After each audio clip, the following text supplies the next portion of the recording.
Hi, Willis Sparks for Eurasia Live, and we're here today to talk about the relationship between the United States and the People's Republic of China. Obviously a very important relationship, not only for both countries, but for the entire future of the global economy and for international politics more broadly. And I'm very lucky to be here with Evan Medeiros, who is a great person to talk about this subject because he spent several years as a senior Asia advisor to President Obama on behalf of the National Security Council. So he's been in the room and an active participant in a lot of the kinds of high-level conversations that are going on right now on the Trump president-elect team, but also in Beijing. So, Evan, my first question for you, obviously, Donald Trump has said some fairly jaw-dropping things in recent days about U.S.-China relations, about Taiwan and the one China policy, about trade, about tariffs, about the South China Sea and other issues. I think you've said in other places that you think that alarm bells are going off in Beijing at the moment. So my question is, take us inside the conversation in Beijing. If you're on the Chinese side of this, a member of the Chinese leadership, and you're hearing the things that Donald Trump is saying, what kind of signal do you want to send to the incoming president? And if Donald Trump does take a more confrontational approach than President Obama did toward China, what strategy do you think that the Chinese leadership will adopt to deal with that? Thanks, Willis, and thanks to all of our Facebook friends watching today. Willis's question is an excellent question because it's only by understanding the interaction between what the U.S. says and does and what the Chinese say and do that we can really understand the trajectory of the U.S.-China relationship under a new American president. And so to answer this question about how the Chinese are processing it, I've got to put everybody in the hot tub time machine and go back to 1972, and when Kissinger and Nixon reached an agreement with the Chinese called the 1972 Shanghai Communique, which basically is the foundation of the U.S.-China relationship. And there are many different parts of this communique, but the most important part is the question of Taiwan, in which both sides basically made an agreement that decided to fudge the issue of Taiwan. China considers Taiwan as part of China, as part of the PRC. The U.S. in the agreement is agnostic on this question. The sovereignty of Taiwan is undetermined. And so that sort of ambiguity about the U.S. position on Taiwan, even though the U.S. acknowledges in the communique that it is China's view that Taiwan is part of China, that is not the U.S. view per se. And so that ambiguity, that diplomatic fudge, is at the heart of the U.S.-China relationship. Donald Trump called all of that into question in his statements and actions in recent weeks. And once he talked to, his first big step was a phone call with President Tsai Ing-wen of Taiwan, which was probably a misdemeanor in China's eyes. They didn't like it. They certainly wish that he hadn't done it. But it looked as if it was an offense they could have gotten past. In other words, they saw him as maybe unprepared. Maybe he didn't know what he was doing. Maybe he didn't know what he was doing. The significance of the conversation. Right. Yeah. And the Chinese response was pretty moderate in order to preserve space to allow the incoming administration to move past it. And some of Trump's top advisors, including the Vice President-elect Pence, publicly said, hey, we weren't looking to remake policy. This was just a courtesy call. But that all changed this past Sunday, when Trump decided not just to double down, but to triple down on his approach to Taiwan, in which he said, hey, why do we have to agree to this one China policy? Shouldn't it be up for grabs, subject to negotiation, along with other big issues in the relationship? China's renminbi policy, trade issues, North Korea, South China Sea, etc. In other words, shouldn't you be giving us something in order for us to maintain the policy that was agreed many years ago? Exactly, right. Exactly. And that's what set off alarm bells in Beijing. And so for Beijing, the situation has changed from the Tsai call, because it looks as if Trump is trying to make a sort of fundamental change to the basis of the relationship. So the Chinese response was pretty firm and pretty direct. I think Beijing right now is trying to assess the situation. I think they want to be very firm and very clear about what they consider to be the basis for communication and having a relationship, which is a reaffirmation of the one China policy. And if they don't get it, we're likely to have a crisis in the U.S.-China relationship. And what form do you think that crisis might take? I guess there are many possible. Yeah, so I'm not going to possible predict forms. what the crisis would take. I mean, first and foremost, what it would mean is the Taiwan issue will suck all of the oxygen out of the U.S.-China relationship. In other words, the Chinese aren't going to be interested in talking with the U.S. about any major issue until the one China issue gets resolved. In other words, from their perspective, until Trump recommits to something that 8 presidents over nearly 40 years have agreed to. And remember, this is an agreement that Kissinger negotiated, not somebody that's known as being particularly light on either strategy or diplomatic acumen. My biggest concern is the fact that Trump did it now in sort of the third week of December basically gives the Chinese 3-4 weeks until the inauguration to prepare their game plan. Because the Chinese probably aren't going to do anything until the president-elect actually becomes the sitting president. But there, I'm sure, in Beijing, there are teams throughout the Chinese government working on potential retaliatory actions. Because the U.S. and China are, if they're anything, they're deeply interdependent. Right. Okay. Well, there's so many issues that we could talk about. We could talk about climate change. We could talk about South China Sea. But I'd like to focus on North Korea for a second, because if we're talking about sort of outside-the-box security issue, North Korea is an obvious one.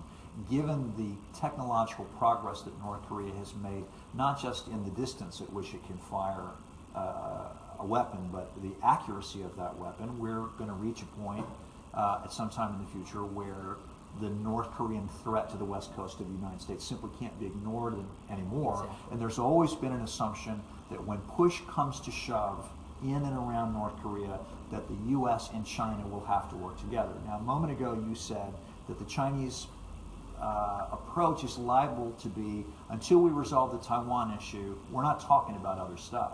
So how much damage, in the event of an emergency in North Korea, how much damage do you think that has already been done to the relationship in a way that might compromise the ability to coordinate a response to the implosion of North Korea or a belligerent act from North Korea? I mean, from my perspective, there's no question that if a baseline level of stability is not reached in the U.S.-China relationship by addressing the Taiwan one-China issue, it only makes crisis coordination on North Korea more difficult. And let me just add another log to the fire, which is South Korea. South Korea is in the middle of a deep political crisis. Right. We haven't seen this kind of crisis in over 10 years. The last impeachment vote was in 2004.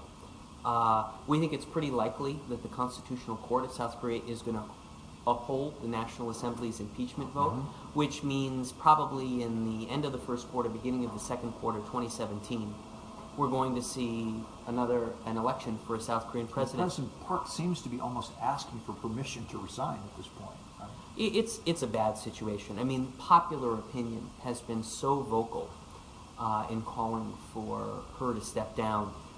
It seems like an inevitable that the Constitutional Court's decision is probably inevitable. So I think it's more likely than not, given the current constellation of political actors in South Korea, that we're going to get a center-left leader that's going to be elected. In other words, that a candidate from the current ruling party or some party that is an offshoot of the current ruling party, the SP, that's Park's party, which is pretty conservative, it is unlikely. So we're probably going to have a center-left South Korean government. And I think it's going to be challenging for a center-left new South Korean leader to begin to develop and coordinate policy with a very center-right Trump administration. And do you think that, given the disarray of South Korean politics at the moment, that this might invite some sort of aggression of opportunity from North Korea, that they might see an opportunity to create trouble because there isn't anybody home in the Blue House right now? And so I mean, look, the North Koreans don't need a pretext for provocation. That's what they do. But I think if they see a new political leader in South Korea, a new political leader in Washington, on a good day, they'd like to test both of them. Sure. But the opportunity to drive a wedge or create frictions between them, which I think is possible, is an even greater opportunity. Okay. So we should expect a North Korean provocation in the first half of next year, or at least by the end of the summer of 2017. Because from the North Korean perspective, it's too good an opportunity to test each new leader independently and to create frictions between them. And to see how they all work together Exactly. in response to that. It's very Exactly. Okay, one more question, and then I think we're going to go to some questions from some people in our audience. Let's take a deeper look inside Beijing itself, because I think that a lot of people in this country and the West in general are not aware of the very important political transition that is scheduled to occur next fall in China, in which 5 of the 7 members of the Standing Committee of the Politburo, the most important policy-making body in the People's Republic, are going to be replaced. And obviously Xi Jinping has an interest in seeing that people who are aligned with him and his reform goals occupy those 5 seats. What do you think is the risk that the transition does not go as smoothly as President Xi would like? Is there some risk inside China that we're not paying attention to? And do you think that any kind of friction that's created by that process might play out in a different Chinese approach to some of the issues that we've been talking about? Well, when I look at 2017, I think by far the most important political development is this coming leadership transition, the 19th Party Congress. Yeah. And I don't think we need to be particularly creative to identify the risks and the challenges, because as you said, there's going to be a big transition, 70% of the very top leaders, about 60% of the members of the Politburo, and probably about 100% of the economic leaders. So even if you look at the transition straight off, it's going to be a big change. And this particular transition has raised a whole variety of issues. Is Xi Jinping going to keep on the current prime minister? Is Xi Jinping going to adhere to the sort of de facto rules and norms that have been agreed to for leadership transition? Will he designate a successor? Exactly. So there are all sorts of, you don't have to be creative, because there's baked into the current leadership equation, the transition equation, is all sorts of variables. And, you know, the jockeying in Beijing has really just started with the end of the 6th plenum, the sort of most recent conclave of party leaders. And so I think the jockeying has really begun. But I think it's important because it'll give us insights into not just what Xi Jinping and Li Keqiang are going to try and do in their second term, the next 5 years, but more importantly, what China could look like for the next 15 years, depending on whether or not he designates 2 young guys to serve in the Politburo for 15 years. Okay, and do you think that if it doesn't go as planned, if there's any kind of there's trouble, no as planned. That's sort of the point. Okay. Nobody really knows what a baseline trajectory is going to look like, because there's past experience, but there's no rules that really govern this process. So are we dealing with a different Beijing this year than we would ordinarily do? And if so, how would you characterize that Beijing? Are they going to feel more vulnerable this year? Are they going to be a little bit more thin-skinned than they would be in another year? Is there greater, I guess what I'm trying to get at, is there greater reason for them to push back against Donald Trump or any other provocation that they see than there would be in an ordinary year? The simple answer is probably, because the leadership has 3 top priorities in 2017. Stability, and more stability. Right. Because they're very much focused on stabilizing the economy and, of course, for Xi, marshaling his political capital in order to get his people into place. But if he has to be preoccupied with foreign relations, like the U.S.-China relationship, the Taiwan issue, the North Korea issue, or if there's anything that's happening externally that could subject him to criticism, he's going to have to respond in a resolute way. In other words, he'll have to be attentive to avoiding anything that could open him up to criticism as he tries to get his people into place. And so next year, we talked about the U.S.-China relationship, we talked about cross-strait relations in North Korea, but don't forget, there's also going to be a big election in Hong Kong in March for the chief executive. Right, which is also another potential source of conflict. Okay. A question here from our audience, Dave Erlano. His question, I'll just read it word for word. Will Trump be all alone among world leaders? So it's an interesting question. If Trump calls into question the one China approach to Taiwan, and no one else does. If European leaders and traditional U.S. allies refuse to go down that path, what impact do you think that has on the administration in Washington? Well, I think the question raises an important point, which is how do other leaders in the world, but in particular Asian leaders, how do they look at Trump playing around with one China policy as a card? Mm-hmm. And I think that fundamentally they look at it as a source of concern.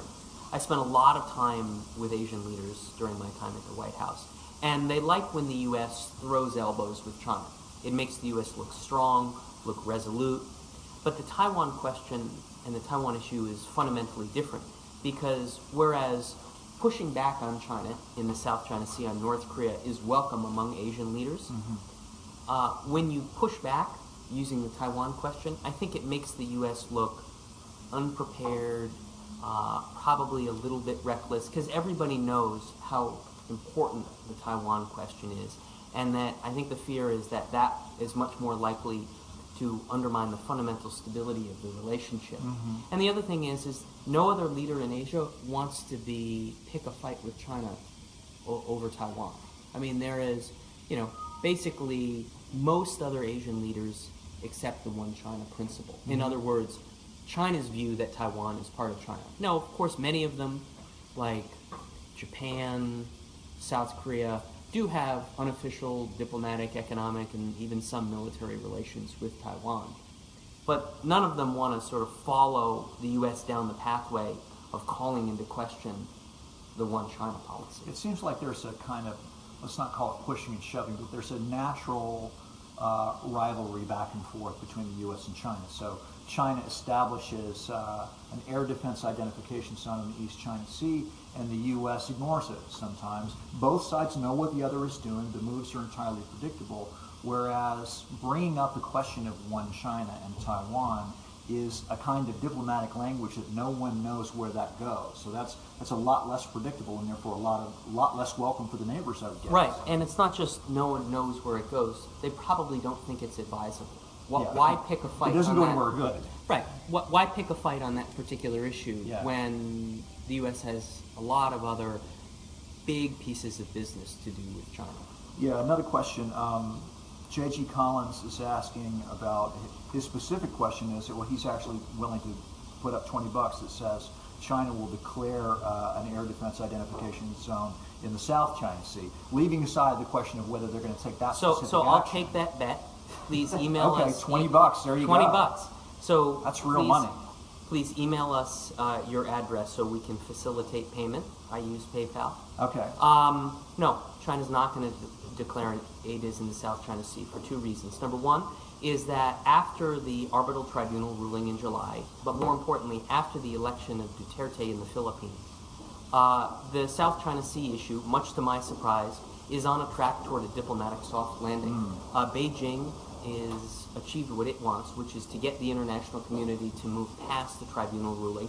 And Duterte has gotten what he wants, which is stabilization in the Philippine-China relationship, the opportunity for Philippine investment. By the way, sorry, the tribunal ruling you referred to is the ruling last summer from The Hague against China's territorial claims in the South China Sea. So it wasn't against their claims, it was it's sort of, you have to be very, very careful, but it called into question whether or not China could even sort of have a legal basis for making those claims. But anyway, yes, sure. You're talking about that big ruling. But my point is, diplomatic soft landing, and number two, China right now doesn't have the military capability to declare an ADIZ over the South China Sea. They would have to deploy a substantial fleet of naval ships and surface-to-air missile batteries in order to do that. Okay. And just South China Sea more generally, let's ask the Duterte question. Obviously, there's a lot of talk in this country. Duterte has said explicitly that there is a fundamental change in U.S.-Philippine relations. Do you buy that? Do you think that this is noise, or do you think that we are seeing a fundamental reordering of U.S. alliances, at least with the Philippines, a country where we have U.S. troops stationed? So there's no question that it's change in the U.S.-Philippine relationship. The issue is how fundamental a change it is, and I don't really see it as that fundamental. Because if you look at many of the big commitments or claims that Duterte made, he never really followed up on them. There's been no cancellation of all U.S.-Philippine military exercises, though there's certain exercises that they're probably not going to do anymore, like joint patrols of the South China Sea. Right. So there's sort of, as we would say in Washington, D.C., there's a lot of hat, no cattle. Okay. One more. Let's find one more question here. All right, this is a fascinating question. Alex Gibson, how do you think that 1.4 billion people is a lot of people with a lot of different attitudes? In general, what do you think is the public Chinese response to Donald Trump? There must be a lot of fascination with him. Do you think that there is something appealing about Donald Trump for a significant percentage of the population, or by bringing up Taiwan and other issues that play against Chinese nationalism, that he is going to become a much less popular person pretty quickly? I was in China a few weeks ago, talked to sort of a broad cross-section of Chinese government, Chinese society, Chinese academia, and I think the fascination has very rapidly turned to trepidation.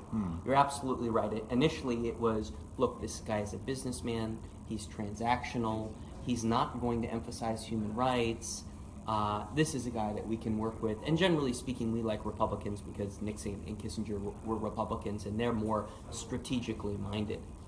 But I think that those outsized expectations were dashed pretty quickly when he called Tsai Ing-wen, but more importantly over the weekend when he called into question the One China policy. So since then, what I've seen from my perch in the States has been a lot of very anxious discussion on Chinese social media about what Trump holds for the U.S.-China relationship. And that's why I think that he's put his administration on a pathway that's going to be very difficult to move away from, because either he simply does a 180 and says, you know what, I reaffirm the One China policy, but if he doesn't do that, I think we're going to be in the relationship will go through a long period of sort of trying to figure out what a new political modus vivendi is for the U.S.-China relationship. And the question is what work doesn't get done, what opportunities are missed during that period in which we're preoccupied with addressing an issue that was originally negotiated back in 1972.